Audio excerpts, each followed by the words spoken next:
Sinai is not in Egypt's so-called Sinai Peninsula, and we have proof. Join Michael Rood to discover the real Mount Sinai. This awe-inspiring DVD provides undeniable proof that the real Mount Sinai is in Saudi Arabia, and that Israel has the title deed to the land, oil fields and all. The real Mount Sinai. Order now, online or by phone, exclusively from A Rood Awakening International.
Jewish tradition says the Almighty's name is too holy for common people to say. Meanwhile, Gentile Christianity replaces his name with common, empty, and even false titles, and both are taking his name in vain.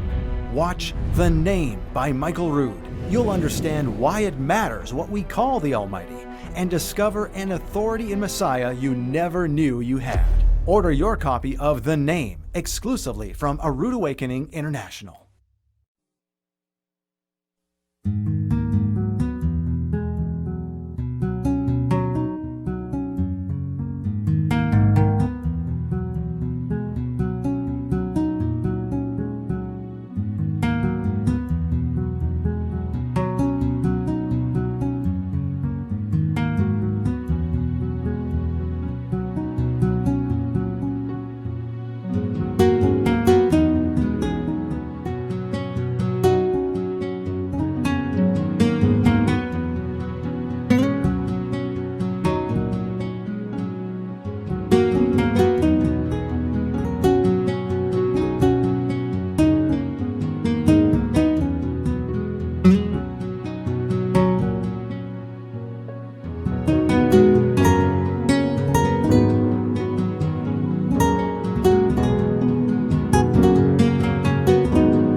Nearly 4,000 years ago, fire and brimstone rained down on Sodom and Gomorrah.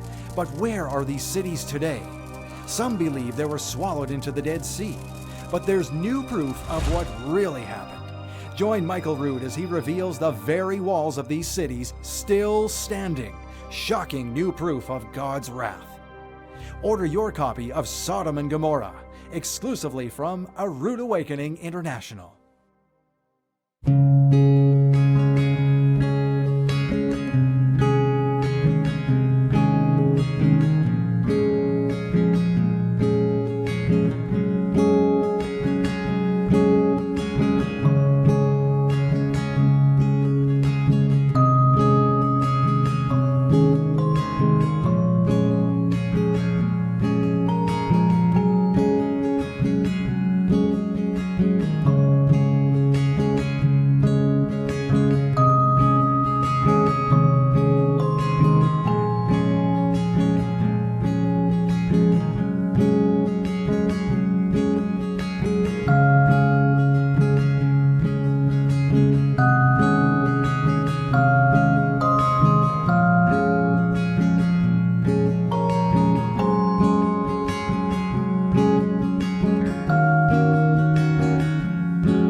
Have you been misinterpreting the Bible.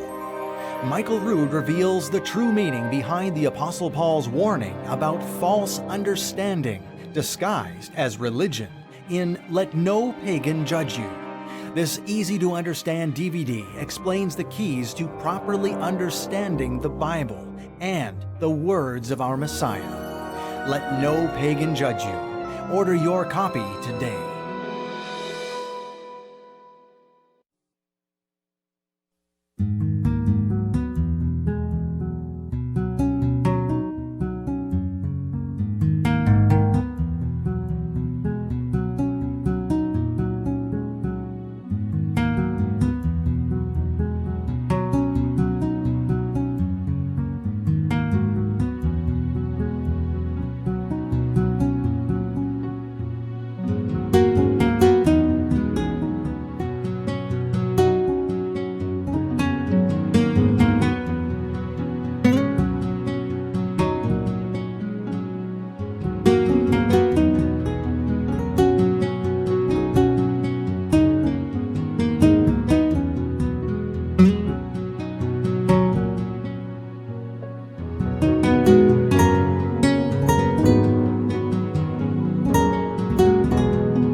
Ancient Egypt, land of power, dominance, and mystery. But there is one story that is more mysterious than all others. The parting of the Red Sea. The Bible says it happened, but do you believe it actually happened? What if there were proof that the Bible story of the Red Sea crossing is true? What if we had video evidence of Pharaoh's chariot army sitting on the sea floor? Get ready to believe.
When the woman with the issue of blood reached out for the hem of the Messiah's garment, it was more than just a hem, and her actions were more than a plea for healing. Michael Rood reveals the deeper meaning of this Bible account and how the troubled times in our world today are directly related to the hem of his garment. Order your copy of The Hem of His Garment exclusively from A Rood Awakening International.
The Bible refers to the oracles of God as the key to understanding everything in prophecy, past, present, and future.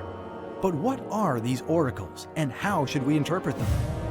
The Road to Emmaus reveals the simple secret to the oracles of God and how to use them to interpret prophecy. Get your copy of The Road to Emmaus and pave your way to biblical understanding. Exclusively from A Rood Awakening International.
Messiah was not born on December 25th, but many false gods were. Break out of spiritual blindness and show others the way with truth and tradition. In just 30 minutes, Michael Rood explains the disturbing truth about Christmas and why believers should have nothing to do with it. Watch Truth and Tradition and discover the prophecy you never knew about the Messiah's birth. Order your copy of Truth and Tradition exclusively from A Rood Awakening International.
This program is brought to you by the partners of A Rood Awakening International. Help others find truth. Support A Rood Awakening International today. Is it peace or is it a trap? For as long as we can all remember, it seems to be America's job to broker a peace treaty in Israel. But what does the Bible say about this? Should a peace treaty be our business? Or should we stay away and just support Israel, no matter what? Tonight, Michael Rood presents the third episode of his conversation with Joel Richardson, an expert on Islam and the Middle East. And we're doing it tonight because it's the end of the sixth day. The sun is set, and this is Shabbat Night Live!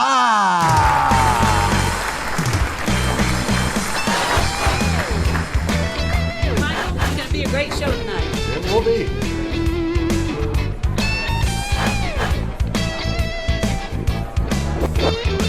Stand by, studio. 30 seconds.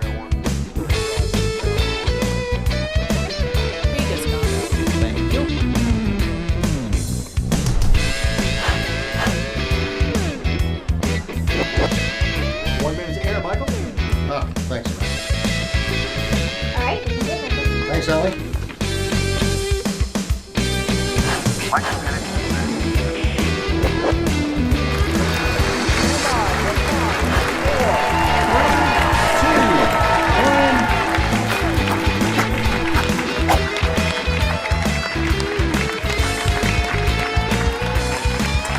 Shabbat Shalom, Torah fans. Welcome to Shabbat Night Live with Michael Rood. Get your notepad or take notes on your cell phone. Do something to remember the important points you're going to learn tonight. It's the third in a series of 4 episodes of What in the World is Happening Before He Returns. Michael Rood and Joel Richardson are going to talk about peace treaties in Israel, the Antichrist, and so much more, so take note. It's going to be a wild ride.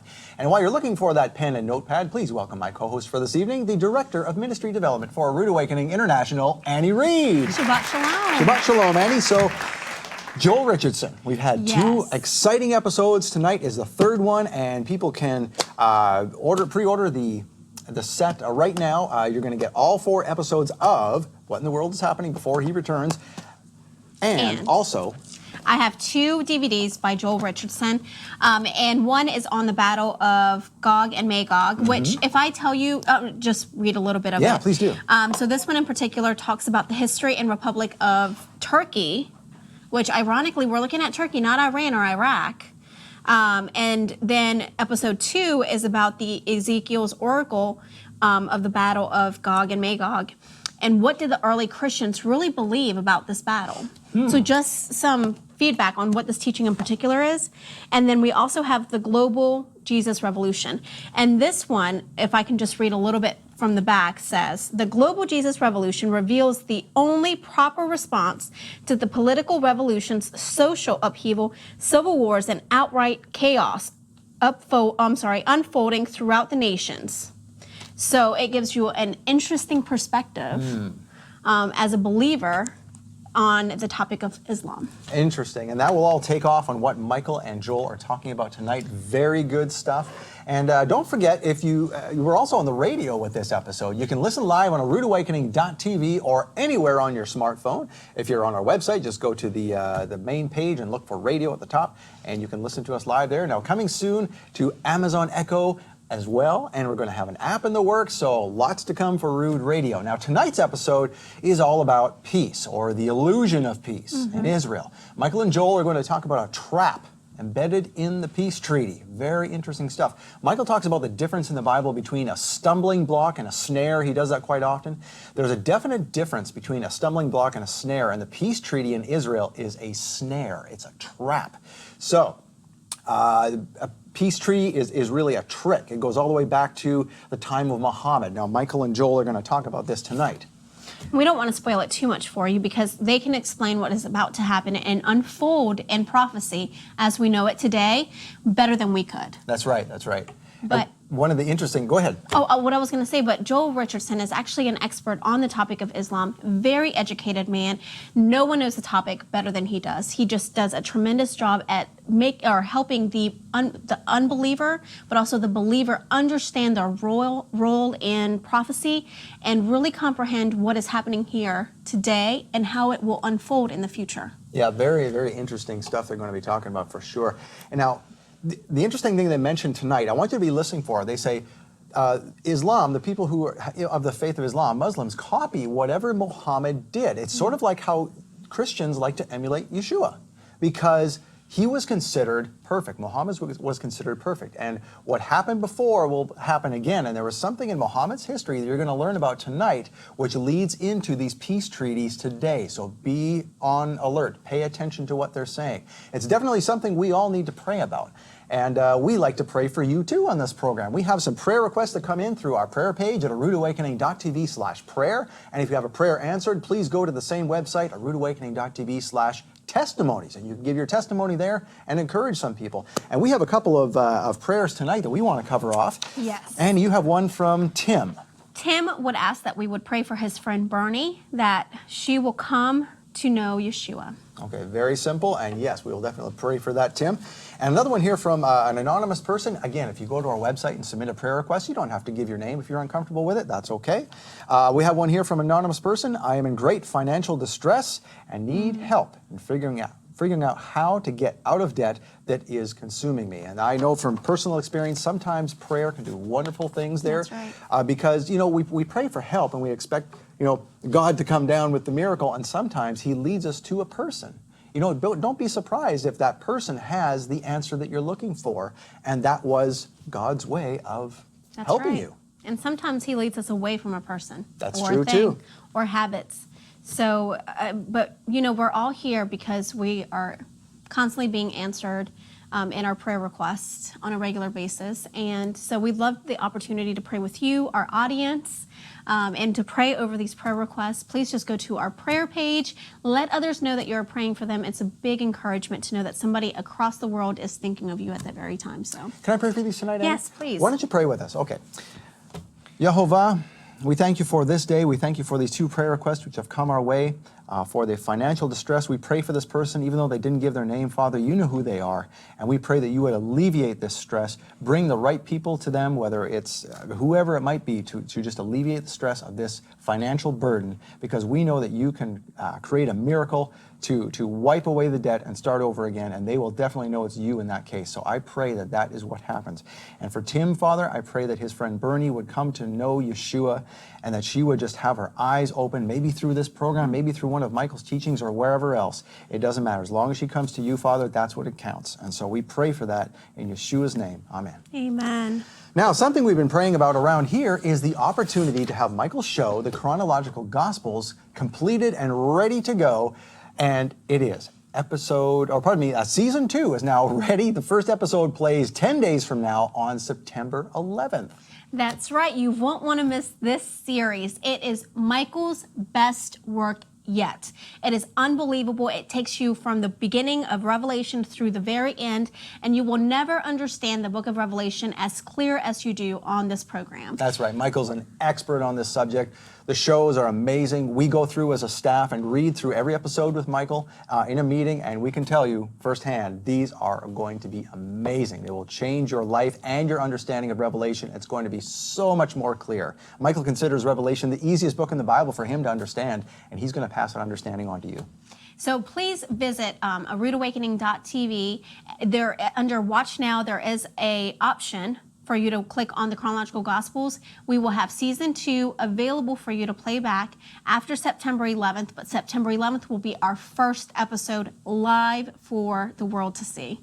Now, we do have a great opportunity. Again, as a reminder, we have the opportunity for History Channel, and we would love for you to stand with us to make this dream a reality. We are going to be extremely patient no matter what it takes and how long it takes. Our goal as a television ministry is to deliver the truth to the unbeliever, and we will stop at nothing to get the truth out there, including the History Channel. So we ask that you stand with us. These are designated funds that won't be used for anything else, simply the History Channel. Again, just stand with us in this venture. It's an exciting time for this ministry, but also for the word of Yehovah. I mean, who would have thought that the History Channel deems this material true and actually factual? I mean, that in itself is a miracle. Yeah, and because of that, we have no doubt that this is going to happen. No matter, like Annie says, no matter how long it takes, we've seen the path that Yehovah has set before this ministry with the Chronological Gospels. Season 2. So we know it's going to happen. So stand with us. Let's all make it happen together. Now, if you're tuning into Shabbat Night Live for the first time, we have a special gift for you. Now, Annie, you have something right here. That's right. It's an absolutely free gift. We'd love for you to have some more education on A Rood Awakening, but on the topics that we cover, like archaeology and history. These 2 teachings will take you back to the Red Sea crossing, so the Exodus, and Sodom and Gomorrah.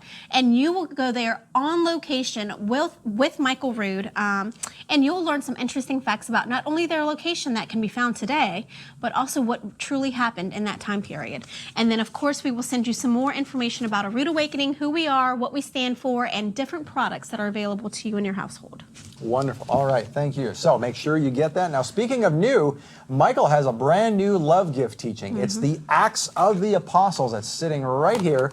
This is the first day it is available, September 1st. Now, this is the much anticipated follow-up to his 20-episode love gift teaching series centered around the 4 Gospels. So this is something totally new, very enlightening. That's right. And it comes up, what comes after Gospels? It's Acts. So That's why not right. go into Acts? He has not touched this subject ever before. So this is something truly new to this ministry. It really is, and that's why we're really interested in it too, because we want to know what insight Michael can bring to this. And I watched the first episode, and it's really interesting because Michael talks about what the apostles got right, but also what they got wrong, and how we can learn from their mistakes. And there's certain things in there, like remember when they picked a disciple after Judas died? Well, you'll never guess who that disciple was supposed to be. Oh, I think I have a clue. Yeah, so I'm not going to spoil it. No spoilers here. But so get the Acts of the Apostles. It's wonderful teaching, and so this is yours with a gift of $50 or more. It is not going to be on YouTube. It's not on our regular store. You go to monthlylovegift.com and you'll find it there. This is only available by donation. Why? Because Michael wants to make a point that only those who support this ministry are going to get these special teachings. It's a sacrifice for people. It is a sacrifice. And That's he right. understands that. He knows that these are individuals that are going above and beyond, their duty of, just their giving. He knows that this is something given out of their heart. Right, it's special. Exactly. Yeah, and so for a gift of $50 or more, we will send you as Michael's gift to you. You're not buying it, you give, we're going to give this back to you. So this is your gift, and if you give $100 or more, you'll get the teaching, plus this beautiful set of shofar candle holders. This says Shabbat Shalom in Hebrew, and it's just cute, isn't it? It is. Well, and you know what? September's our favorite month, and why? Because we're leading into the fall feast. Right. Yom Teruah is just right around the corner, and so how appropriate for us to continue shofars throughout the month. That's right, and it comes with a couple of tea lights. These tea lights do come with it, and of course you can put more in there when these burn out, but use it every Shabbat. Candles are fun to have on Shabbat. Treat it differently than any other day, and that's why we try and do things a little different on Shabbat, so that we set it aside. We're not working, we're not making anybody else work. It's just a special day that we set aside for Yehovah. That's right. Exactly. Well, and I know that you were talking about that 20-piece series. We're doing something very special. Oh, yes. Let's bring that up here. Here it is. This month. This is the whole set right here. If you get all 20, this is what it looks like. There's a case also you can get with it. It's only $4.95. Yeah, $4.95, something like that. But each one of these teachings, now we only had them during one particular month, and after that month was gone, so was the teaching. You couldn't get it anymore. Well, guess what? Now you can catch up if you want to. That's incredible. So you have the opportunity to get every single teaching. Sorry, I'm trying to grab one here for us. So if you've missed any month, you have the opportunity to go to aroodawakening.tv/store and look at all of the previous teachings. It's one time a year that we do this. This is the only time that we'll have it available online. So just feel free to go onto our website and look at what you've missed. Yeah, get them all. It's aroodawakening.tv/store. We're going to flood the front page of that store with these, so you won't miss them. They're all there. All right, and coming up in just a few minutes, episode 3 of What in the World is Happening Before He Returns with Michael Rood and New York Times bestselling author Joel Richardson. And don't forget, as featured in this month's newsletter, Michael Rood is going to be on the documentary The Sign. And that is coming to the Audience Network September 14th. Don't miss it. More details in this month's newsletter. If you like what you see tonight, please tell your friends and family to watch the replay of this show at ShabbatNightLive.com. You can also listen to the replays on Rood Radio. Just click on the radio link at the top of our homepage at AroodAwakening.tv. And most of all, thank you. Thank you for standing with Michael Rood in this ministry. Your donations keep this show on the air, including when you give to receive the Acts of the Apostles Love Gift this month. Here's how you can get it right now.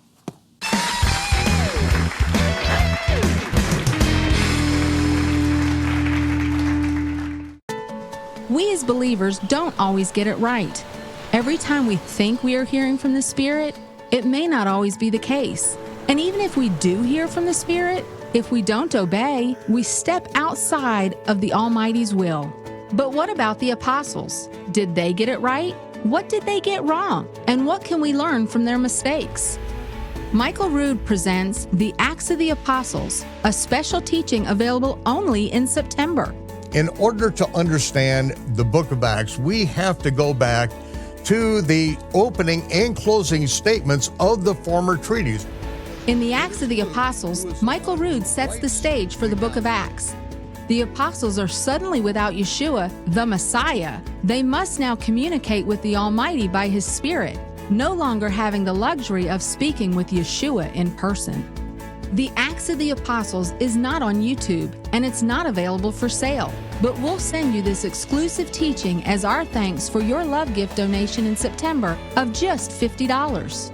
Or with a donation of $100 or more, we'll send you the teaching plus a silver-plated shofar candle holder sculptured with scenes of Jerusalem and the words Shabbat Shalom in Hebrew. This handsome showpiece is perfect for welcoming the Sabbath every week. As a thank you from Michael Rood, when you donate $100 or more in September, you'll receive this special gift, plus the Acts of the Apostles teaching that explains how the apostles went through the same spiritual learning processes we do today. This is the Acts of the Apostles and their disciples as they learn to walk by the Spirit the hard way.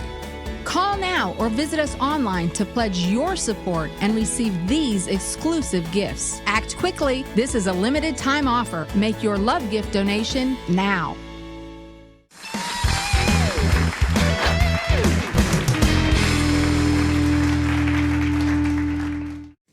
It is no secret in the Jewish world that there is a problem in the lineage of Yeshua in the gospel record. And with us, we have a special guest that has come all the way from the land of Israel, who is a relative, a cousin of Yeshua himself. Ladies and gentlemen, Nehemiah Gordon. Hey, Michael, Shalom. It's great to be here. It's good to have a relative of Yeshua here. You know, it's funny because in the past I've said very publicly that I look at Yeshua as my cousin, that he's distant kin as a fellow Jew. what I didn't know at the time, he's actually literally my cousin. I was able to. How close is this? Okay, he's a distant cousin. So I did some genealogical work, and I was able to trace it. And it turns out you can find it here right on genie.com. They've done the genealogies, and it says Jesus is your 10th cousin, 79 times removes wife's son. So he is the son of the wife of my 10th cousin, 79 times removed, meaning Joseph. Would be who is his stepfather. Right. So, man, that really makes you removed, but you are. I'll take what I can get. 10th cousin 79 times removes wife's son. So, yeah. Well, it was a number of years ago. You and I were on tour together. I had been working on the genealogy for some time, but making a proposal as far as how it should read, what we should be seeing in reading. But really, you were the one that found the genealogy that allowed me finally to publish the Chronological Gospels. Tell us a little bit about that genealogical problem. So one of the things I was working on at the time were the manuscripts of Hebrew Matthew. And I wanted to exhaust every possible resource I could. So I was going through the catalog of the National Library of Israel, looking at every known Hebrew manuscript that could have anything to do with Shem Tov's Hebrew Matthew. And to be honest with you, 99% of what I looked at had nothing to do with it, but there was a hint that maybe I'll find something. I end up finding 2 manuscripts, and those 2 manuscripts have a version that I'd never seen before. And what I love is, Michael, in the Chronological Gospels, you actually put a photo of those 2 manuscripts. And this is a photo that I actually took on August 17th, 2011. We just found the original JPEGs. And in these photos, you can clearly see where it says in the Hebrew, giving the genealogy, Yosef, Avi, Miriam, Em, Yeshua. Joseph, the father of Miriam, the mother of Yeshua. And what's beautiful about it is we had done a speaking tour in 2005, and I had heard you give the same talk, pretty much the same talk, dozens of times, in which you would explain dozens, like 45. I think it was 42 or something like that. Cities. It was many times.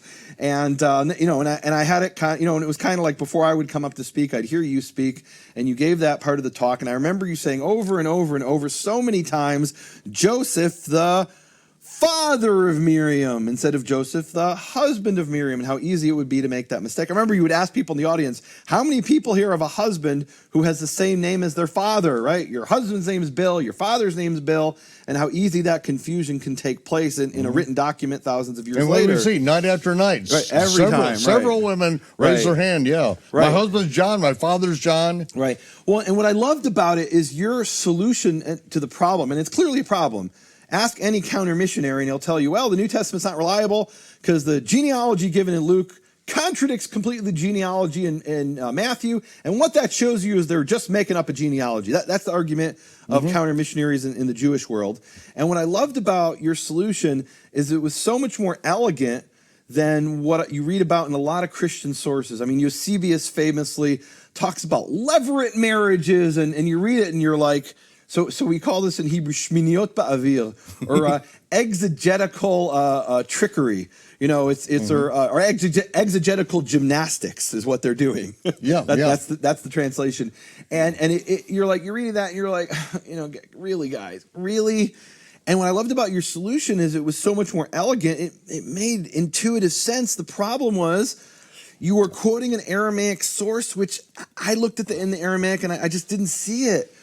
And I remember thinking... we know that Aramaic is really a translation of a later Greek text. Right. But it's a Semitic, it's a Semitic source. It's at least a Semitic source, so we may be going back. But even so, the word guvra, which is gever, which just means man, to say that means father, I guess you could symbolically say it means father, but no child would call his father and say, guvra, guvra. No, he'd say Abba. Meaning, like, it doesn't mean father. And I remember sitting there, night after night, week after week, hearing you give this talk, and I'm kind of biting my lip. Oh, it makes sense, Michael, but it's not what it says. And I'm sitting there in the library 6 years later, looking at the manuscript reader, kind of like, and I'd look at a lot of manuscripts that day, and all of a sudden, my mouth dropped open. there it is. Michael was talking about this 6 years ago, about what he, and let's be honest, what you hoped it said, what you thought it should say, but didn't say in any known manuscript. And I found a manuscript where it said it. And my mouth dropped open. I couldn't believe it.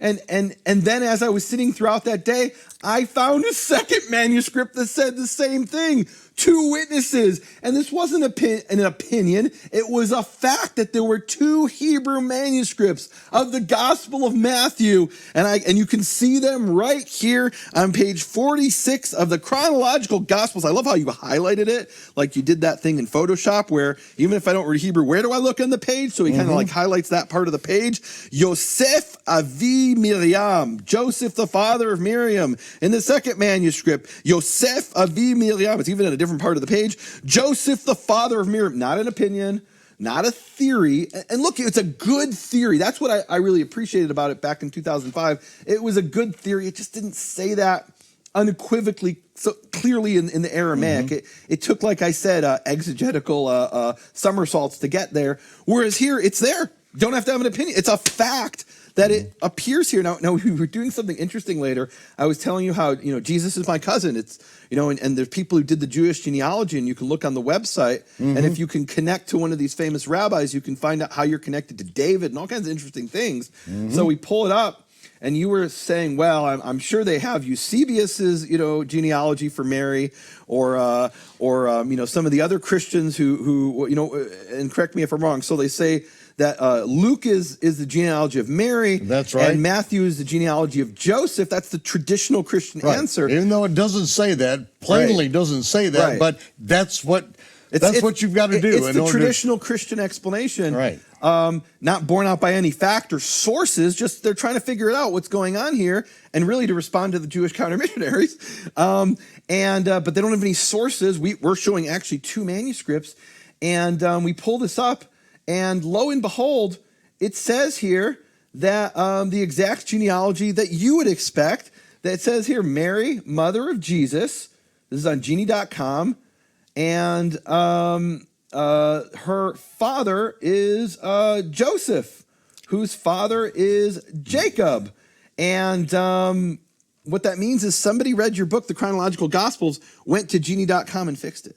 It's pretty cool. That's right. That's pretty cool. Couldn't have been done. I couldn't have fixed it had you not found the manuscript that nailed it. So this is amazing. I'm sitting in a library in Jerusalem in a basement, see this manuscript, 2 copies of the manuscript, 2 witnesses, share it with you a few months later in Albuquerque, New Mexico. You put it in a book, and now the leading genealogists in the world go to a website where they're tracking these genealogies and trying to figure them out, and the information ends up being integrated.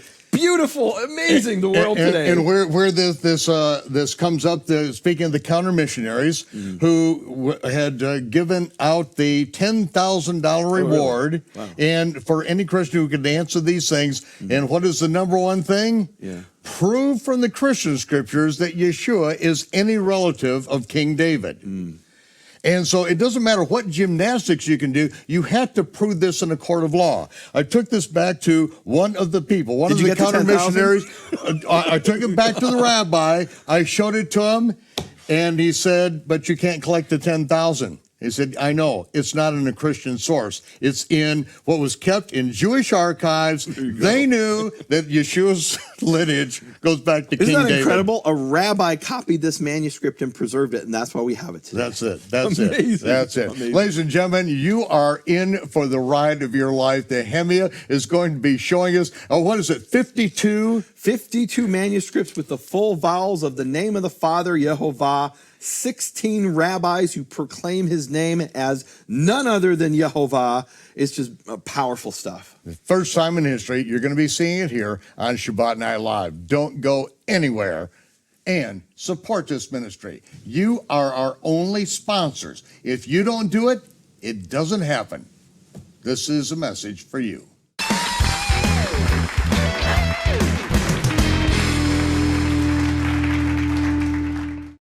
With Islamic influence now firmly seated in the Western world, undeniable progression toward the end times is well underway.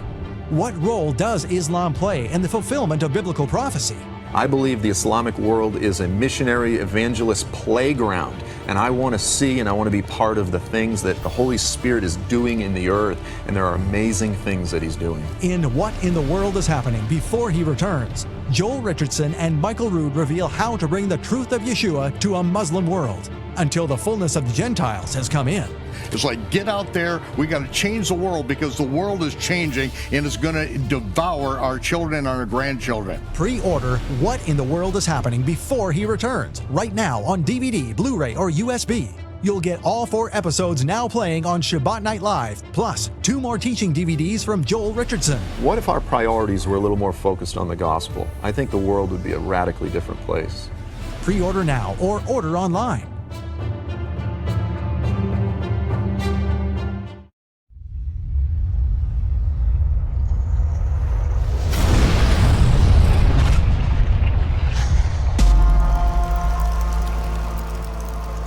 Hard times are coming. There are some amazing things going on in the sky, and it shows a time coming of just utter destruction of the earth. We're only a few years past the last catastrophe, and most people like to have another one. What's going to happen to me? What's going to happen to my family? What's going to happen to my world? What will be the sign of the end of the age? It's finding things that seem to fit that aren't really there. Rumors of wars and wars, nation against nation, people against people. These are the birth pangs that's setting this whole thing up at this time. These are the signs.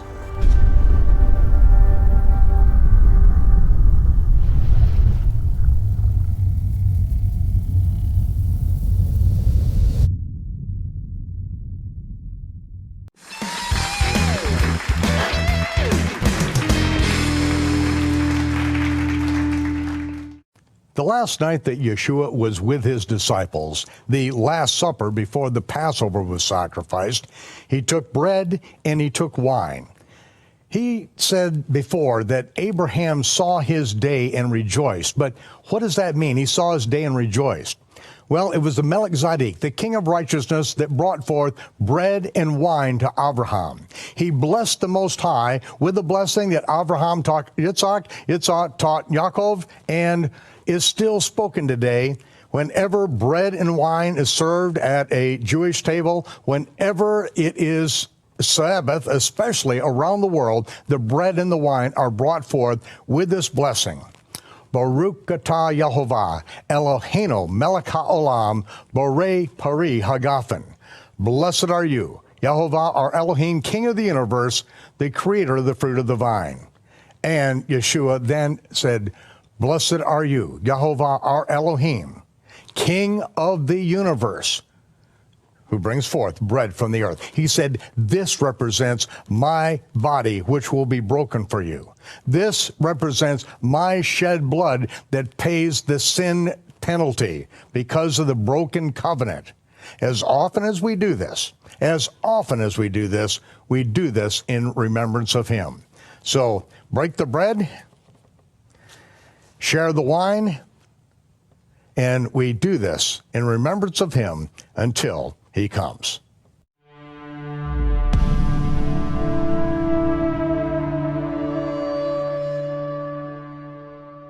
What in the world is happening before Yeshua returns? So many people in the Christian world think the next thing that's going to happen on planet Earth, the next prophecy to be fulfilled, is the return of the Messiah. Well, that seems to indicate a great ignorance of the prophetic scriptures.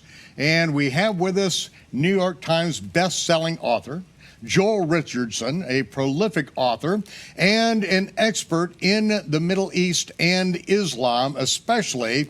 And we are going to take a look at what the prophets say about the snare that is being set before the President of the United States at this very time, what has been set before the nations of this world, and that is this fraudulent concept of peace in the Middle East. Joel, good to have you back with us. Great to be back, Michael. Well, Joel, let's step into these prophetic scriptures. Let's talk about this a little bit because again, there are a lot of things that are going to be happening and must transpire before Yeshua returns. A number of years ago, I wrote the book, The Mystery of Iniquity, which the subtitle is the legal prerequisites to the return of the Messiah. In indicating that there are prophecies, these things must be fulfilled. It's not an option, just as it's not an option for the Almighty to scorch the earth tomorrow or to overcome it with the waters of a flood. It just cannot be done because he has given his word and the universe is spun around his word. And so there are other things that must take place, and actually we're seeing them take place now, are we not? Moving in that direction for sure. You know, whenever people ask, they say, what is the major signpost to watch for to know that we're entering into that final 7-year period right before the return of Jesus? And I think most prophecy teachers would say probably the most significant event is either the signing of some type of a covenant or perhaps strengthening a pre-existing covenant. We're not fully sure.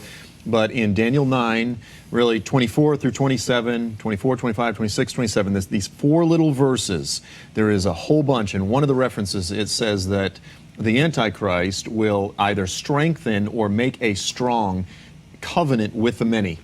And many commentators believe that this is going to be some type of treaty between the Antichrist and Israel, perhaps a security agreement, perhaps a covenant. We're not sure of the exact specifics, but a lot of people point to that. Now, it's interesting that right now, sort of the golden egg, I mean, that which the prize that every American president is looked for to be the one that could attain what all his predecessors were not able to, is the ability to mediate a peace process between Israel and the Palestinians. And you open the show by saying, what is the snare? What is the trap that is being set for this current president? And not just for the president, but for the whole world, for the Israeli government. I mean, the fact that we're even talking about the potential for some type of a covenant, an agreement, a treaty. First of all, it's a fundamental violation of Torah. It's a violation of God's commandments to his people at Moses, but repeatedly the Lord, as the Hebrews were coming up into the promised land, he said this. He goes, listen, when you go into the land, when the land that you're about to enter into, when you see the people there, don't enter into alliances, agreements, marriages, covenants. The Lord takes covenant, the Lord takes marriage very seriously. And he says, because if you do it, they will lead you astray to worship other gods. If you give your sons to their daughters to your sons to be married, it will be a snare unto you. Now, I know there's probably not a lot of folks out there today that still hunt with snares and, and bear traps and this sort of thing. But, the Bible uses different analogies. It talks about, this or that is a light unto my path. This is a stumbling block. A snare is not a stumbling block. A snare is not something that trips you up. A snare is intended to kill you. You see a little fox, a little animal gets caught in a snare, and they're all ripped up, and their skin shredded, and the Lord says, don't do this. It will be your demise. That's right. Now, when we read about this, that word comes up in Matthew 24. Many shall be offended. The word is scandalizo, which is the Greek word for snare. And a snare is set to capture an animal in the course of its normal activities. It's not like a trap, like a mouse trap, where it's baited. In police work, that's called entrapment. But when you catch somebody doing something they're doing anyway, that is a scandal, and that is when you catch someone in the snare of them going down the same path that they've always gone down before. And it's a perfect analogy here. And so now we've got, as far as a snare, there's a snare that's being set for the world for what's about to transpire. Yeah. I look at other analogies. Just in the natural. You look off the coast of Florida and they'll say, oh, tropical storm, something or other is developing. It begins with this little tropical swell. Next thing you know, you look on the news, you see this map, and there's just this hurricane that is engulfing, all the Gulf states or the whole East Coast. And it's just, there's this massive eye, and it's just pulling into its wake, just, thousands of miles. Well, really, Jerusalem is the eye of the storm. And because God, the God of creation, the Almighty, has made covenant, Satan is enraged.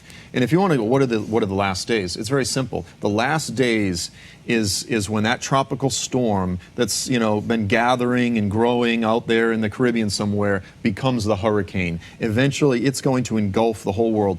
The whole world, like a magnet, is going to be pulled into the eye of this covenantal battle for Jerusalem, for the eventual enthronement of the Son of David on the throne of David on Mount Zion in Jerusalem. And so that's what it is. There's this trap, this snare, this storm that's going to engulf the nations. But it all seems to begin, sort of the linchpin, if you will, of this whole thing is this, again, this prize, this political prize of a peace treaty, of the peace process between Israel and the Palestinians. And I know President Trump is the author of the book, The Art of the Deal. And he stepped into office, and right off the top, he's really looking forward to being the one who can finally negotiate that coveted deal between the Palestinians, Mahmoud Abbas, and Netanyahu. And we're already in the thick of it, in the negotiations and so forth. I personally believe it's a snare. I believe if we simply understand the reality on the ground, we understand the intentions of the Palestinian leadership, the nature on the ground of what's unfolding, I believe it's a trap. I believe it's a mistake. Go on, make the United States stronger, cut taxes, put in conservative judges, do all of those things.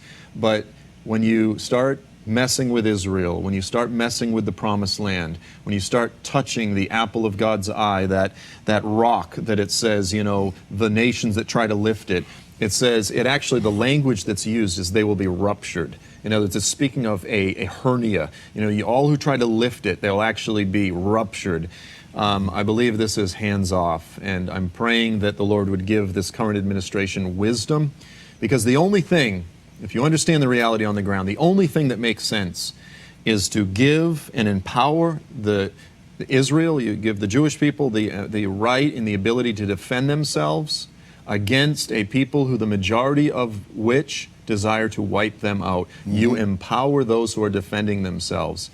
Well, this is one of the things, the encouraging thing that I saw with Trump and how he handled this with the meeting with Netanyahu, saying one state, two state, it's more like you have to work it out, and recognizing this problem that they have, that you can't negotiate with people that want to kill you. Right. You say, well, we want to wipe all the Jews off the face of the earth. Well, how do you compromise with that? Well, how about if we just wipe off half of them? Is that how you compromise?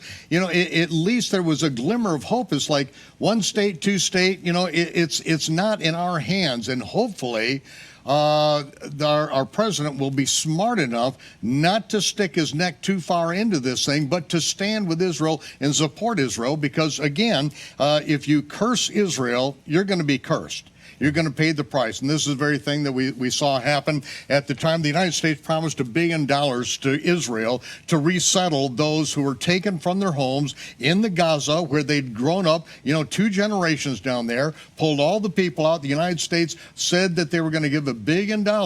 Well, at the very day that they started pulling those people out, a no-name storm out in the Atlantic started to swirl. And when it hit the coast of the United States, 100 times more Americans were put out of their homes than those who were taken out of their homes in the Gaza area down there. Yep. See, that curse against Israel, and this is, trying to use our power in the United States, our economic power and all, in order to exert pressure to get Israel to do things that it's against God's covenant.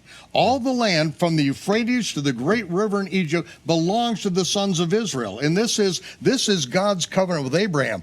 That is what circumcision is all about. It is a sign of that covenant. It's not a sign you're a Jew. No, it's a sign that land belongs to the sons of Israel. Right. You don't even get to keep Passover on the Temple Mount unless you are under that sign.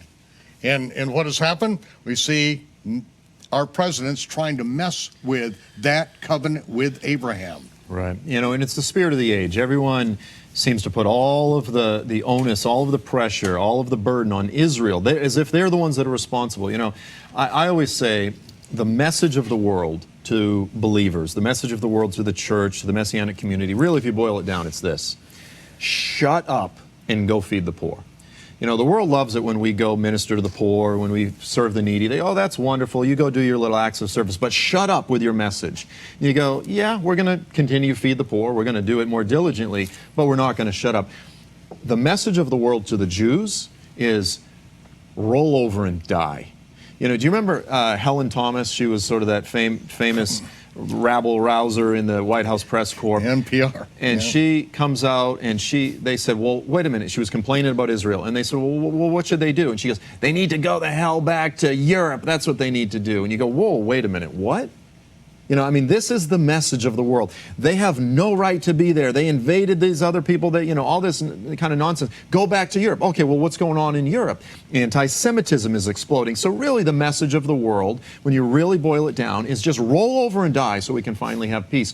So there's this constant We don't want push. your God. We want no remembrance of your God. We want no moral restraints whatsoever. We want to live our life the way we want to without any repercussions or even thought that we will stand before a righteous judge, which is represented by the nation of Israel as his prophets to the world. Exactly. Yeah, Israel is a thorn in the side of the world that says the day of the Lord is indeed coming. That, you know, as I write in my book, when a Jew rules the world, the day is coming. I love that. Beautiful. When a Jew rules the world, this is the day that we're all looking forward to. Exactly. Well, we are. There's a day, yeah, some of us are. There's a day coming, I always like to just put it in raw context. A Jewish man is coming back to engage in a hostile takeover of the earth, and that's offensive enough as it is, but the day is coming when everyone will stand before him. Everyone. Helen Thomas will give an account for the deeds done in this life, whether good or bad, and a Jewish man is going to judge the nations. Yeah.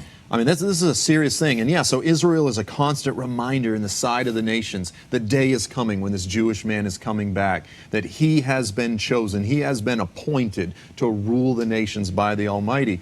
It's offensive. It's offensive to a lot of the world, but it's that offense that is required to get to that corrupt, wicked, festering wickedness that lies within every one of us. And if we don't acknowledge it and repent of it, then that day will fall upon us like a rock and grind us to powder. Fall on the rock and be broken, lest that day come and crush you.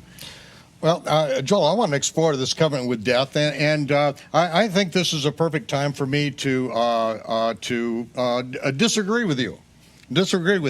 I'm going to disagree with Hal Lindsey, first of all, because I think all of us kind of we filter, and this culture has filtered everything through late great planet Earth, because I think Hal Lindsey really woke the world up, and I know it had a major impact on my life.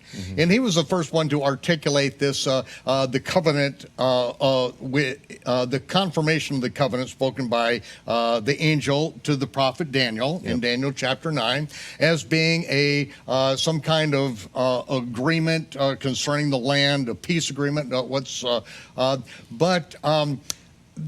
The reason why I believe that came to be is because of the reality of the covenant with Abraham, the covenant with death that Isaiah speaks of. But in that particular place, I believe that everything that it speaks of is basically, it is what the Messiah does. 70 weeks are determined upon that people to do a number of things, anoint the most holy, to make reconciliation for iniquity, anoint the most holy, and he will confirm the covenant. In the Hebrew text, the he who confirms the covenant goes back to the he who is obviously the Messiah, not the anti-Messiah. And so this confirmation of the covenant, I believe, is literally when the Ark of the Covenant is revealed. And because that testimony which is in the earth, where the Ark of the Covenant has been found, and I'm not speaking from an archaeological viewpoint right now, I'm just saying what the chief rabbi of the state of Israel said. that the Ark of the Covenant, he's been in the chamber, it's in the Temple Mount Moriah, he's seen it, he's been there, he's seen it, and there were other rabbis that went in with him that have subsequently revealed more information on this particular thing. So this is a major thing, and something that I have seen in my life. I've had divine appointments that's worked together over a 20-year period to establish and to understand that particular thing that, you know, I wouldn't have gone there myself, would never have gone there without it being revelation on that. So that being said, that's my position on that, okay? And so I'm just letting people know out there that we can disagree on things, and, you know, I'm not going to tell you you're going to hell, you're not going to tell me, you know, we're taking a look at the world and the information we have and putting it together with what's going on. Okay, so that being said, I may have a different position on that particular thing, that particular covenant, but really what we are talking about is Isaiah's prophecy concerning this covenant with death, this agreement with hell, that Israel's leaders would do wickedly against the covenant. And that covenant is the covenant that Almighty God made with Abraham, of which all the land from the Euphrates to the Nile, I say the Nile, it says the great river in Egypt, I say let's take it all the way. Take it as far as we can. Let the Almighty figure it out if it's going to be less than that. But all that land belongs to the sons of Israel. And Joshua was told, you are not going to get all the land at once. You know, you go into the land, if I gave it to you all at once, your number is not sufficient to inhabit the land. The wild beast would come in and overrun the land before you grew in a number large enough for that. I'm going to give it to you by little and little. In this, but yet that covenant remains firm. That all this land belongs to the sons of Israel, Abraham, Isaac, and Jacob, and nothing is going to stop that from happening. I say, you know, it's the 4,000 years ago, the creator of the heavens and the earth made an everlasting covenant with Abraham. All the land from the Euphrates to the Nile belongs to the sons of Israel. Shockwaves will shake the earth as heaven reaches down to fulfill that covenant, and every nation that stands against that covenant will find themselves on the battlefield against the Almighty.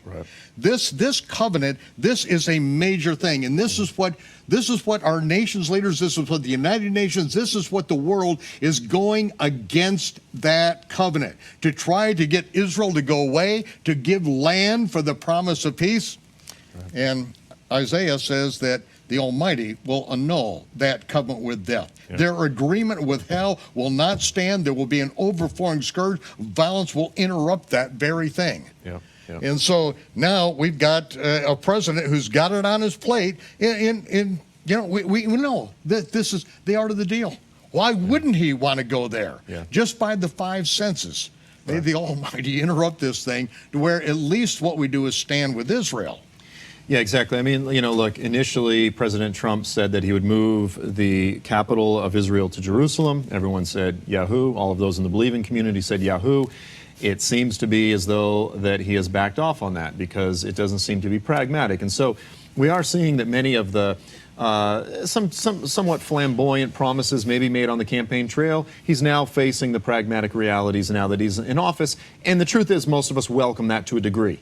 You know, some of it we welcome. Reality is always a little bit, you know, it's always easy to sort of criticize from the outside and comment on things from the outside, but when you're in someone's shoes, okay, now you have to deal with reality. Well, hopefully he'll, in terms of this issue of the peace deal, he'll realize, oh, you know, it sounds good to say we're going to have a peace deal, but in truth, the reality is the best thing we can do is simply give the Israelis the tools to live at peace and to defend themselves. Now, listen, you really have two issues sort of, well, not contradicting, but in conflict in Torah. On one hand, don't enter into agreements, covenants with the pagans because they worship other gods. You know, I mean, in modern times, this sounds so intolerant, they're called to go in and wipe out all of the inhabitants of the land. Well, you have to understand, these people were sacrificing their children to Molech. They were engaging in orgies, thinking that they can get the fertility gods and goddesses to make, just the perversion, the corruption, the wickedness, not to mention the corruption of the seed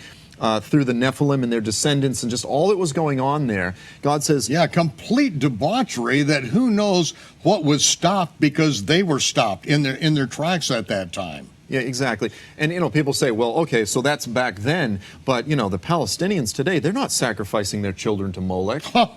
And you go, he might not be called Molech anymore, but they are indeed sacrificing. The god of death. The god of death. They treasure death more than, they said to the Persians, more than they love drinking their wine. Yeah, as Gold in My Ears said, we'll have peace when the Palestinians love their children more than they hate the Jews. Yeah. I mean, it's very simple. But now there is the other reality. The Torah also commands the Jews to treat the strangers, the inhabitants that live in the land, as if it's one of their own. So they're commanded to treat their enemies with kindness. It doesn't mean that they're to sacrifice themselves and live foolishly, but there is this command to live in a righteous, generous way. And in fact, the Israelis largely are a very generous people.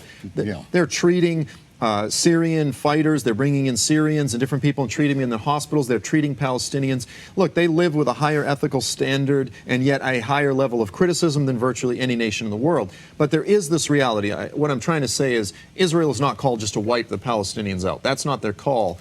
But they must resist this temptation, the way of the world, the spirit of the age, to try to buy into the deception, the snare, that they need to enter into some sort of comprehensive peace treaty. No, Israel simply has to continue to be righteous, to treat them with kindness, but by all means defend themselves, protect their people. That's what government is established for. And by the grace of God, the Lord will continue to give wisdom to this current administration, and that He'll partner with that program for wisdom as well.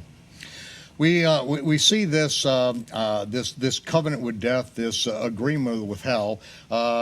We see those words of Isaiah really echoed into the past, all the way back to Abraham's covenant with the Almighty, and Israel's commandment not to enter into covenants with those people. And this was one of the big things that happened in my life. It was now well over 40 years ago, began working on the Chronological Gospels, and in that was the biblical calendar, which you have to understand that very thing first. But it was in 1993 when Israel entered into the Oslo Peace Accord that every bit of that was echoed in Isaiah's prophecy.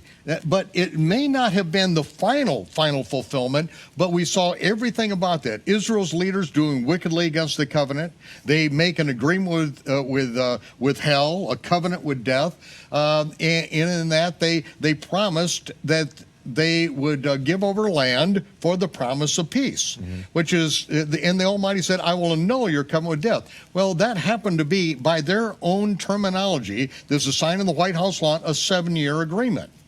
And so the Almighty is saying that He would annul their covenant with death. That's why in the spring of the year 2000, the spring of the year 2000, I said, if we've accurately corrected the calendar this year for the Aviv, we will see violence erupt in Jerusalem before sundown, September 28th.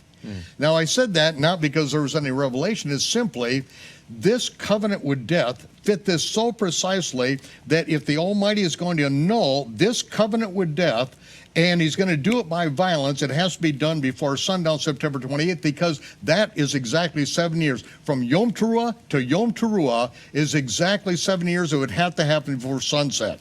That was the day Aaron Sharon that morning went up on the Temple Mount, opened the book of Ezekiel from his wife's Bible, who was a Messianic Jew that had passed away. He read that, and that's when the Second Intifada began, right then.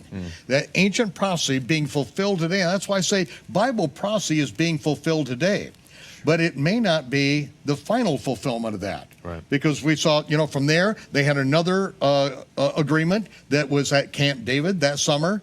7 years later, as again a 7-year agreement. And so people are again looking at, is this the prophecy of Daniel? Yep. And then 7 years later, it was Camp David. 7 years later, it was Annapolis. 3 times 7, right down the line. And each one of these things, Joel, it looks like we are being told by heaven, look up. Look up. I am active. I'm doing things. I'm fulfilling my word. I'm giving you advanced warning, because this thing is going to get really rough.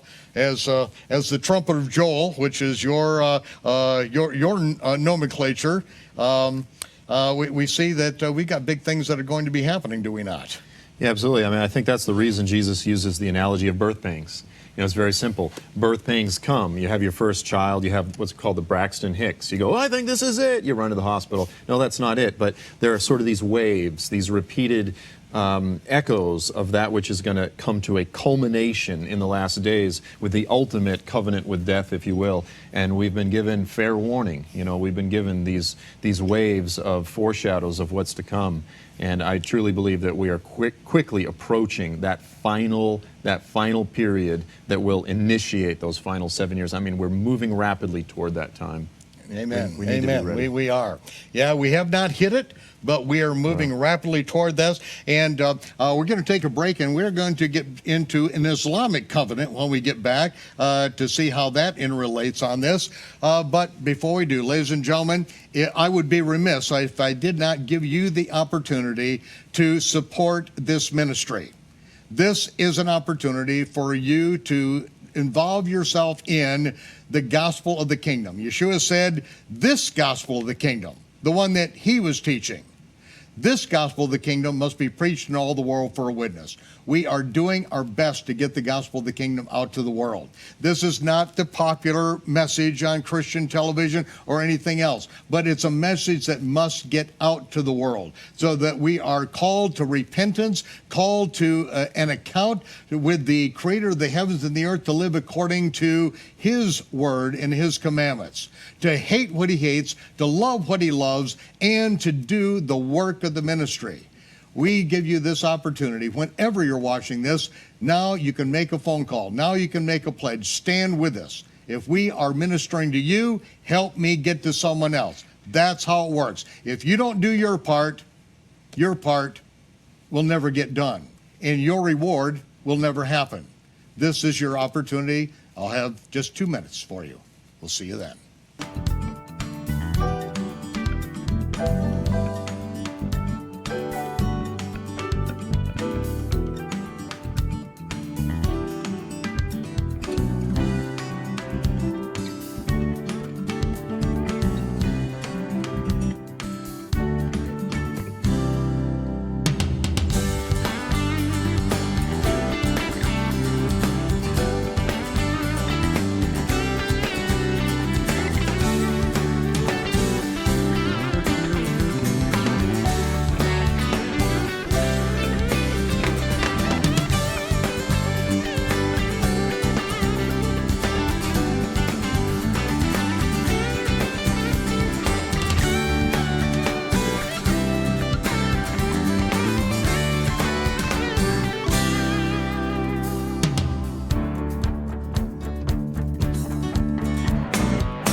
Welcome back to Shabbat Night Live with Joel Richardson. We are discussing Israel's covenant and a particular treaty I almost try to pronounce, but the only Arabic word that I know really well is hakifati, which means utter nonsense, which works in a lot of things.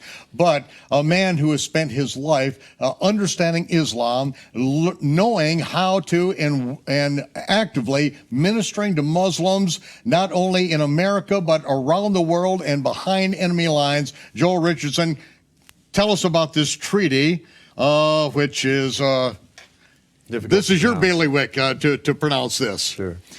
So in the life of Muhammad, when he was sort of early on, I guess I'll say starting his cult, he had been kicked out of the city of Mecca. Again, Mecca is where all of the pagans at that time used to take every month, 1 month a year. It's called Ramadan, the month of Ramadan. They would make pilgrimage up to the shrine in the middle of the city. And so this is called Hajj. So every Ramadan, they would make Hajj. Well, Muhammad had got kicked out of Mecca by the most dominant tribe in the area, the most powerful tribe, which were the Qurayshis. And he had been kicked out up to Medina, a city about 200 miles to the north. And so he took a bunch of his folks. He said, we're going to go make Hajj. We're going to go make pilgrimage. They put on the pilgrimage clothes, which means that you don't have weapons on you. That's the idea. And they were going up, and they got stopped by the Qurayshis. And the Qurayshis abused, they made fun of Muhammad.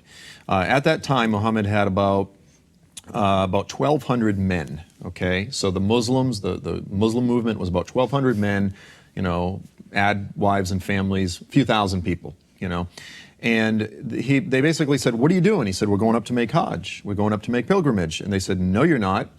And he said, but I prophesied to my people that I was, and I want to be a prophet. And they go, well, too bad. And they go, so here's the deal. We're going to make a treaty with you.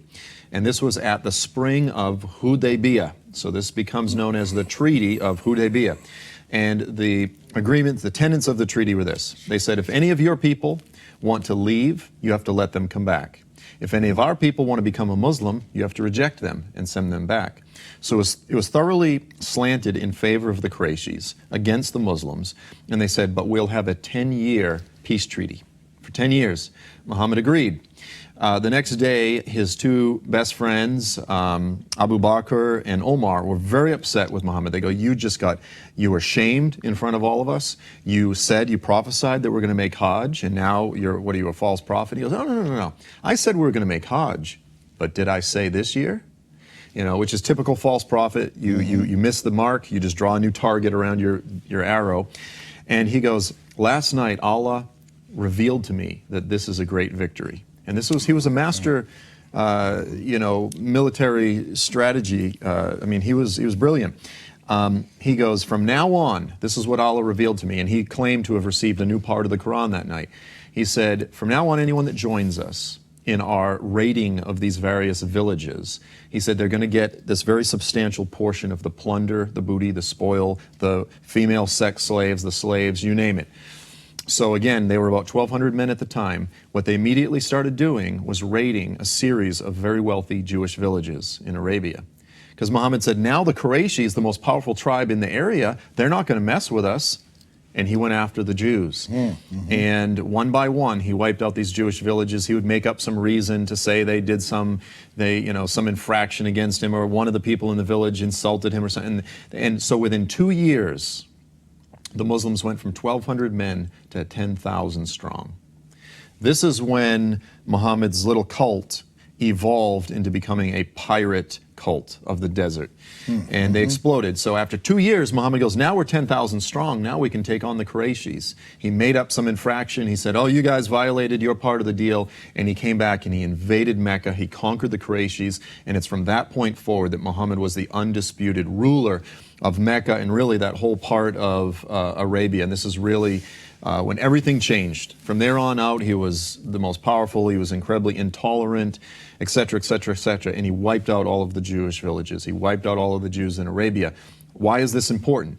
Because Muhammad is looked to by Muslims as the perfect man, the perfect example of humanity. Everything that he does is to be emulated. If he puts his shoes on the right foot first, all Muslims put their shoes on the right foot first, etc. So if he is set forth the model for making treaties and then breaking them, specifically for the purpose of becoming stronger, then this is exactly what Muslims today follow as their pattern. Sometimes it's called a hudna, but specifically this is the pattern of the Treaty of Hudaybiyah. When Arafat entered into this agreement in Oslo, all of the Israeli left, Yahoo, this is wonderful, we can trust him, until he was recorded in the Arab media saying, this agreement is simply like the Treaty of Hudaybiyah.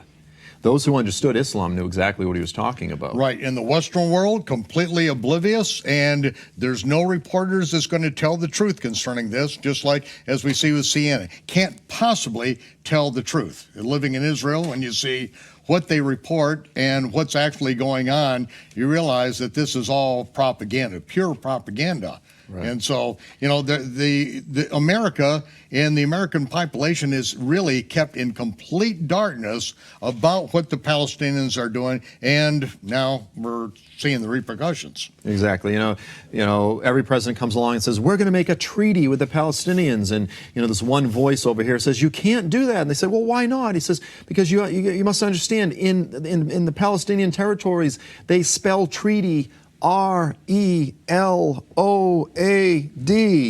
It's reload. And they go, oh, okay, I think I'm starting to get it. It's a waste of time. It's foolishness. It wastes everyone's time to try to engage in a treaty with people who believe treaties are only there to become more powerful, ultimately to defeat the Israelis. It's foolishness. Let's talk a little bit about Turkey. You have your book, The Islamic Antichrist, in New York Times bestseller. This is something that is being read all over the world, and you are drawing on some of the things happening in Turkey as being a potential for this being the setup for the Antichrist and Antichrist. What's your position on that? So this book was initially written in 2003, 2004. Self-published it in 2005, 2006, then it was republished all the way back. So this is now 14 years ago. I state very clearly, at the time, Turkey was looked at as a very secular, moderate nation, great ally of the United States. This is the model, the bridge between Europe and the Middle East. We want to replicate the Turkish model all throughout the Islamic world. They're leaning more secular, et cetera, et cetera. That's what was being said in the news back then. I said, right now, there's no reason to believe that Turkey is about to emerge as the leader of a Muslim empire, to emerge as an Islamist, nationalist entity. But that's exactly what the scriptures teach. Said we have to go not with what's unfolding on the earth, but what the scriptures say. And how do the scriptures say that? Because, we have to look beyond the English in order to even say that. Yeah. So there are a handful of passages that we could look at. One of the biggies, of course, is Ezekiel 38:39. Now, what most people, again, the Hal Lindsey model, what they say is that Ezekiel 38:39, the Battle of Gog, Magog, they go, that's a Russian-led Middle Eastern invasion of the Middle East. Now, you have a handful of names in this prophecy. It's Gog is the leader of the invasion, and he's from Magog, and he's the chief prince of Meshech and Tubal. Gomer, he's the head of Gomer to Gorma, Persia, Put, and Cush. Okay, so we've got this big list of these ancient names. How do we understand these names? There's two primary methods of interpreting them. One is you follow what I call the bloodline, lineage, migration, wild goose chase. You trace them down through history. You go, well, the Meshekians became these other, Magogians became the Scythians. They migrated around the Black Sea up into the Russian steppes, and then they mixed with the Scandinavians and they became the Russians. And so Russia, it's all about Russia. And this is what Hal Lindsey does, etc. The other method is you simply look at the names as they were understood by Ezekiel's immediate audience. How did the prophet understand these names? Where were they in his day? It's not about bloodlines so much as it is about geographic correlation. Persia is modern-day Iran. Cush is modern-day northern Sudan. Lud would be Lydia, or Put would be Libya. So I argue that we should go with one method or the other. If you want to do the lineage thing, and you say, well, Magog becomes Russia, the problem is all of the names listed in Ezekiel's prophecy are Japheth. They're the children of Noah, the Japhethites. They're the white people, the Caucasians of the earth, So according to how they reckon ethnicity, I guess you and I would be considered Caucasians. We trickle down out of the Caucasus Mountains or something like this, however this works. Well, the bottom line is, it's not just Russia. You go, for instance, Gomer. Who did Gomer become? Well, Gomer became the Gemari, became the Cimmerians, became the Gauls, became the Celts. When's the last time that you saw a book that says the coming Scottish-Irish invasion of Israel? All right, that's not very popular. But Russia, that sells. So that's become very popular. I say forget this whole bloodline lineage thing, because you basically end up with the whole world. You end up with Australia, Canada, the coming Canadian invasion. No, it's talking about these peoples as they were understood by Ezekiel in his day, and it's pointing to Gog is from Magog, the chief prince of Meshech and Tubal. Every scholar, every Bible atlas that you open up will say that was Asia Minor, that was Turkey. That was Turkey.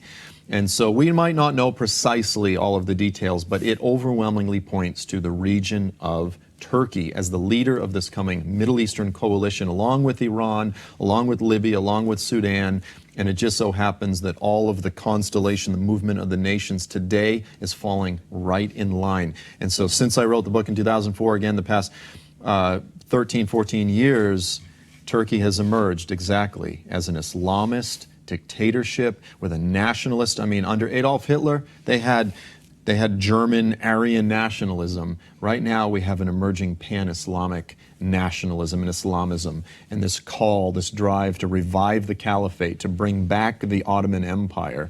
And I believe there's a strong possibility that we are seeing the resurrection of the beast, of that seven-headed beast, that seventh head that suffered a fatal head wound in 1923, when this empire that existed for well over 500 years, arguably the Islamic Empire existed for 1,300 years, it was abolished. And the caliph, the leader of the Islamic world, was abolished. That office was abolished. I believe we're seeing it come back in our day. And the beast that suffered the fatal head wound may be coming back right in front of us. Yeah. And that beast is not a person. I mean, this is what they've tried to do in the Western world, making the beast a person rather than a nation or a political entity. Yeah. Yeah, I mean, to a degree, you know, the Antichrist is the leader, but the beast is really the empire.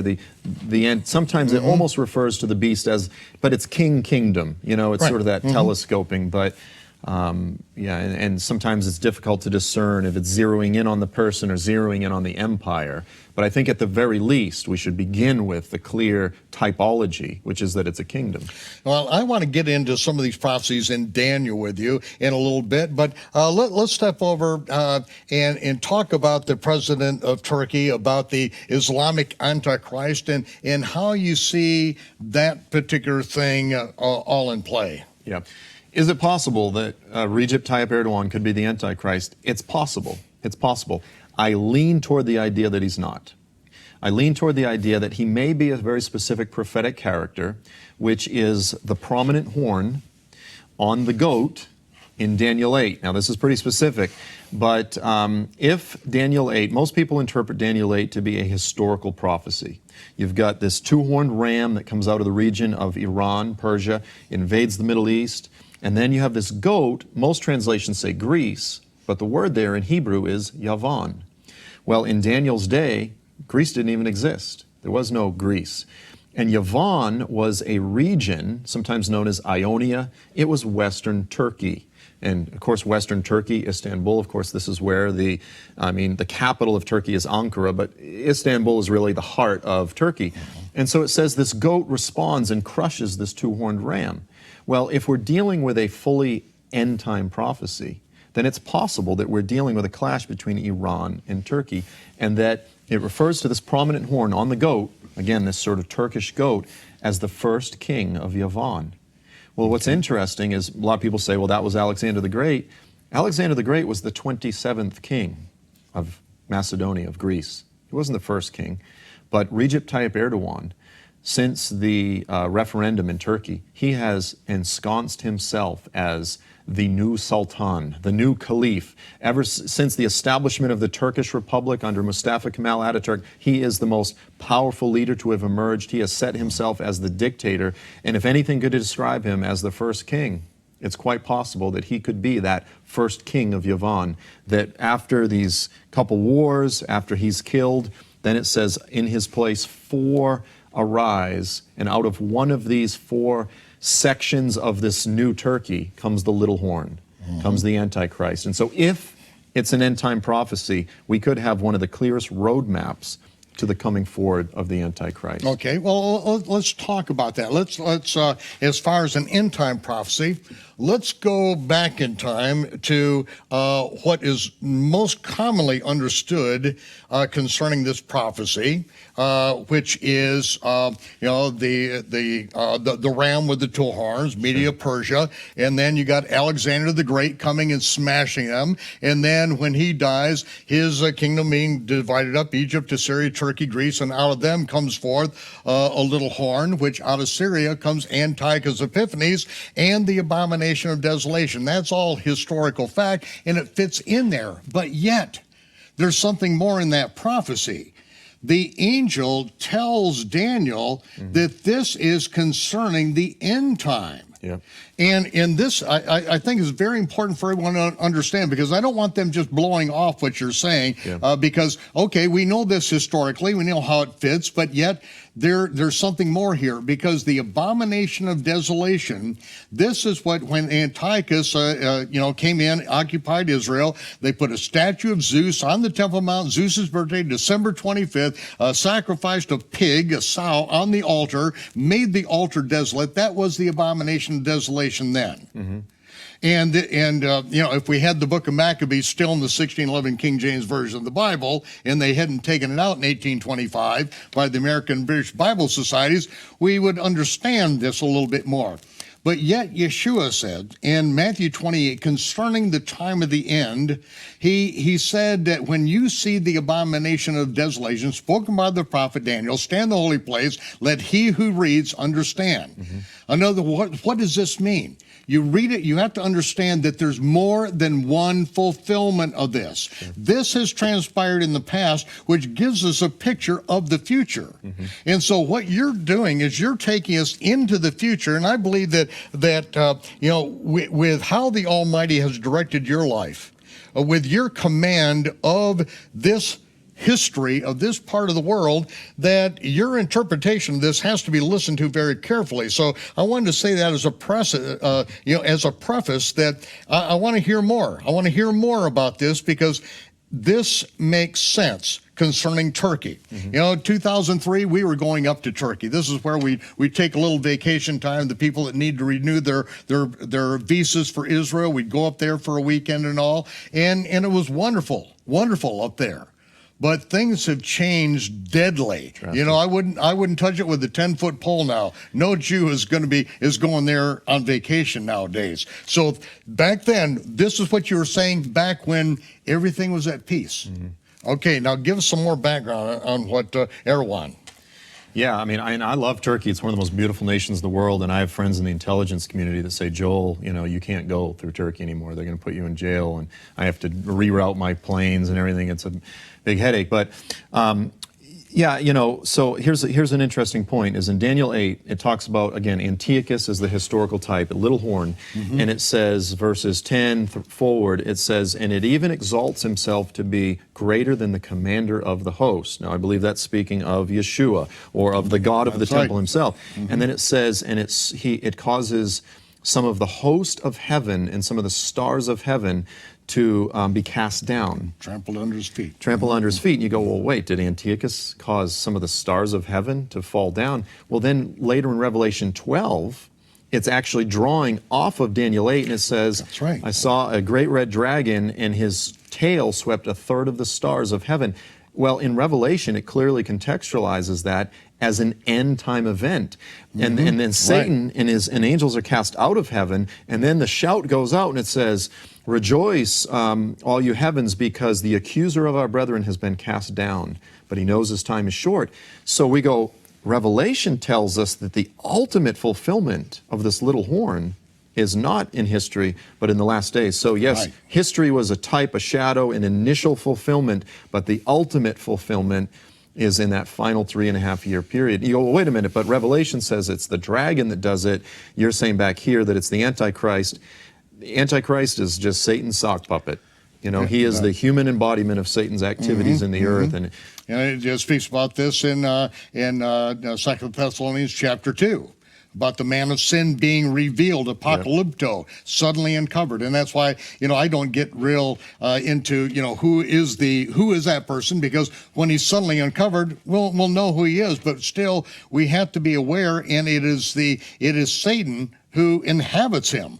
When he is cast out, taken out of the mesos, is what it says in Thessalonians. And the word mesos is only used in the book of Revelation. That's the area of the throne room of God where Satan stands as the accuser of the brother. And he holds fast to that position. He doesn't want that position to go. It takes a war in heaven to then, where he is then comes down to the earth. He knows but he has but a short time. And how long does he have? 3.5 years. That's right. A times and a half time, 1,260 days, 42 months. It's all the same thing. Go right back to Daniel 8, back to Daniel 12. It's all there. It's telling one story, and it's concerning the last times, not Antiochus. Right, yeah.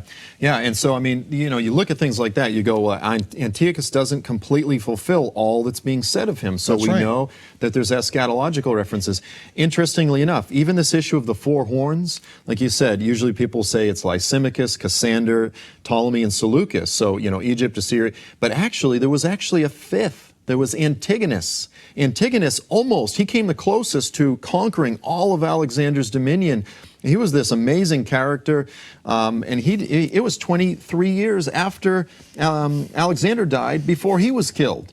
But then even his son Demetrius took an area. So even the history there, most Christian commentaries will say clearly 4, but in truth there were really 5 horns. So there's another reason to go, maybe it's pointing to something else at the end. And then, as you said, Gabriel says very clearly, Daniel, son of man, listen to me. The vision concerns the time of the end. It concerns the appointed time, the final period of indignation. And so it's final period, not the only indignation, but the final period of indignation. So, with regard to the end times, look, we see through a glass darkly. We need to be humble. If there's one arena of theology that we need to be humble concerning, it's definitely the end times, the future. We need to be watchful. We need to be in prayer. But we need to consider some of these alternative possibilities, to watch and pray as the events unfold in the earth. When the time comes, it will become clear. Let's talk, we just have a few minutes left, but the revival of the Ottoman Empire, as this is now starting to move out of Turkey, and some hope for the end here. Yeah, the thing of it is the scriptures say that the beast system, this 10-nation coalition, is going to emerge. Some people think it'll be completely global. I tend to see it being a little bit more regional with dramatic global reach. But over and over and over again, the scriptures in Daniel and Revelation refer to this system of the Antichrist as having 10 horns, 10 horns, 10 horns, of course, plus the Antichrist. So I tend to see it as a little bit more of a regional entity. It talks about some nations will escape his hand.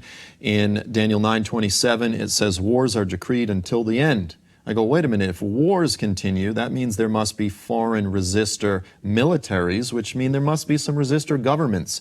It says that news from the north and the east will alarm him. I believe that there will be some nations that will not fully be succumb to the system of the Antichrist. Could be wrong. But the point is, something is coming, and it is going to wreak unparalleled havoc on the earth. There's going to be a persecution. We need to be prepared for that. But the good news, the message of hope, is that beyond this brief period, this short time, this little while, this 42 months, this 3.5 years, we go, I can't live through the 3.5 years. You go, forget 3.5 years.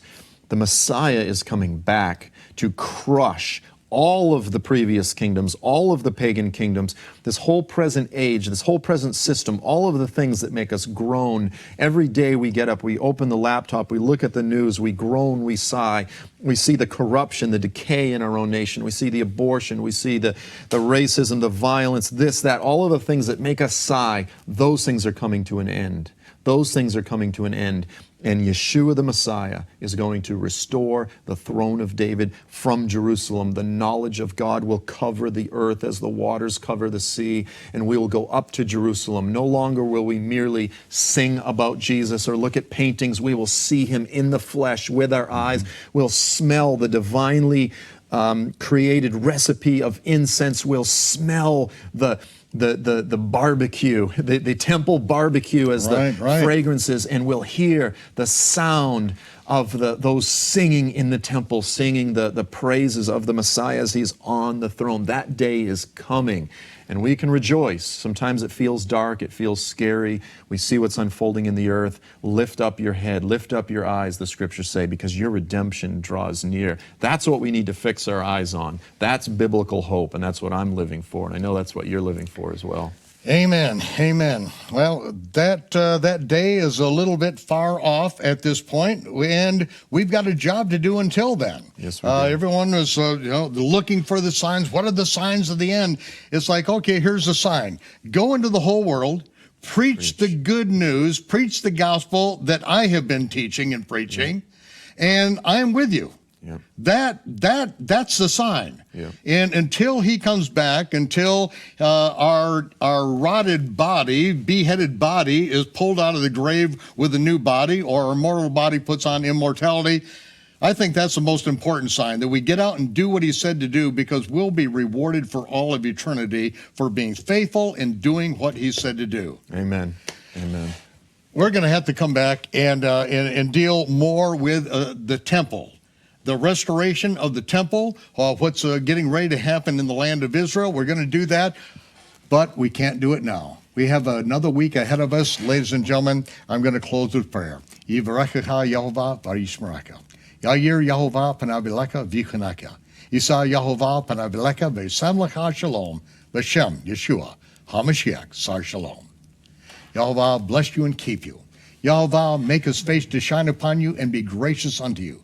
Yehovah lift up his countenance upon you, give you peace in the name of Yeshua, the Prince of Peace. Amen and amen. Shabbat Shalom, Torah fans. Shavua Tov. We'll see you next week here, Shabbat Night Live.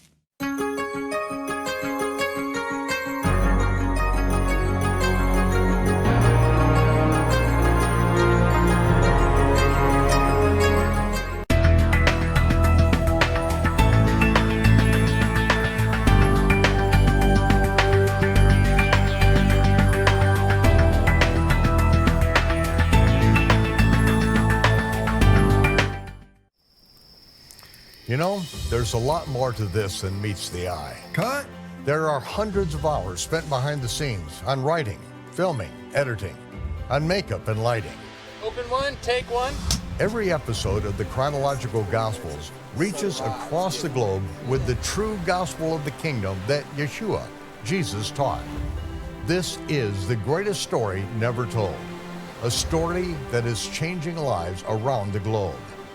The Chronological Gospels is being watched on several continents every day of the week. But none of this happens without the financial support of our executive producers. This is your opportunity to leave a legacy that will change eternity for countless people around the world. Please, become an executive producer of the Chronological Gospels. Revelation.